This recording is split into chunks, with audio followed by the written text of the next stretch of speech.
আজি দুপৰীয়া ভাত মই অকলে খাব লাগিব। হাজবেণ্ড নাই, এফালে গ'ল। তাৰপিছত এটা জানাজা আছে, তাতো যাব। সেইটো কাৰণে মই অকলে ভাতটো বাঢ়ি লৈছোঁ খাবলৈ। মোৰ খাবলৈ অকলে মন নাযায়। যিমানেই লাগিলে বিজি থাকক, হাজবেণ্ডক মই যেনে তেনে আহিবলৈ কওঁ ভাত খোৱাৰ টাইমত। বাঢ়িটো ল'লোঁ, কিন্তু বিছমিল্লাও কৰিলোঁ।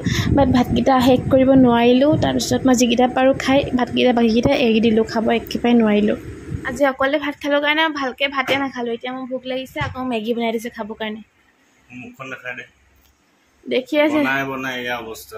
তুমি কলীয়া ভোমোৰা হৈ আছা। কলীয়া ভোমোৰা গৰমো লাগিছে, কিমান বনাই থাকিম। এতিয়া তুমি নিজে টেষ্ট কৰা নি? এইবোৰ গ্ৰীণ গ্ৰীণ কি দিলা? অঁ, ঢেকীয়া। তুমিও খোৱা অকণমান। নোখোৱা? মেগী খাই মই নামাজ কোৰাণ আদায় কৰিলোঁ আৰু এয়া মগৰিবৰ বাদৰ দৃশ্য আমাৰ ঘৰৰ। আজিলৈ আহিছোঁ, বাই।